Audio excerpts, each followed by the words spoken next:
Madame la Présidente, je ne saurais qualifier votre question. Il existe des enfants qui n'ont jamais vu la mer, dites-vous. Alors c'est vrai, tous les enfants méritent de voir la mer. Tous. Mais les enfants méritent aussi qu'on leur dise la vérité, toute la vérité. Et comme d'habitude, votre vérité, c'est la vôtre, et c'est une vérité parallèle.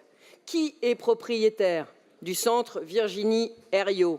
Qui est propriétaire, Madame Malézé? L'État, ça vous ne le dites pas.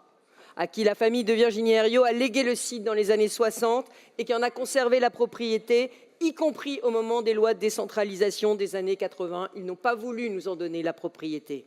Qui a décidé de la fermeture de l'école régionale du premier degré de la Boissière en 2023? L'État encore, en l'espèce le rectorat de Versailles, qui a estimé que le site ne présentait plus d'intérêt pédagogique. Qui a permis que le site de Cancale, qui aurait dû fermer en 2023 à la suite de la décision de l'État, continue d'accueillir des classes pendant 3 années supplémentaires? Qui l'a permis? La région Île-de-France, qui a financé ce centre à hauteur de 700 000 € par an pendant 3 ans, et pas 250 000, contrairement à ce que j'entends trop souvent répéter, encore un mensonge. Et qui se démène depuis plusieurs mois pour trouver un repreneur et donner une seconde vie à ce site? La région, encore elle, qui a présenté au ministère de l'Éducation nationale, à la région Bretagne et à l'ensemble des parties prenantes l'association Sport dans la ville, actrice reconnue de l'insertion par le sport. Alors le projet de sport dans la ville, il est très ambitieux et surtout il est gagnant-gagnant.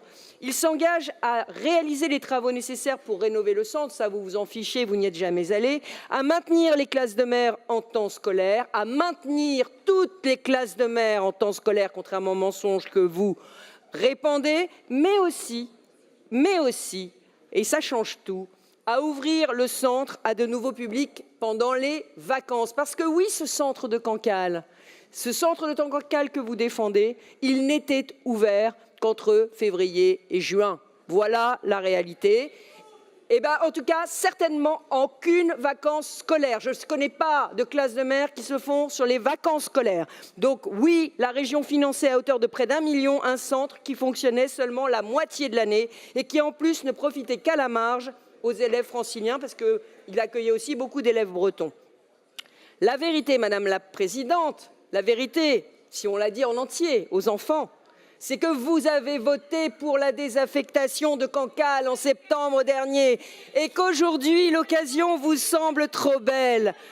Instrumentaliser ce centre comme estrade pour nous critiquer une nouvelle fois. Mais vous vous critiquez vous-même. Vous l'avez voté, la désaffectation. Donc vous vous critiquez vous-même. Et si les enfants étaient vraiment votre priorité, Madame Malézé, si les enfants étaient vraiment votre priorité, vous vous réjouiriez d'un magnifique projet de sport dans la ville qui non seulement maintiendra les classes de mer, mais en plus permettra aux jeunes des quartiers populaires, eux aussi, de voir la mer. Et ça, ce serait votre priorité si les enfants étaient votre priorité au lieu de mener une opposition totalement stérile et totalement diffamatoire.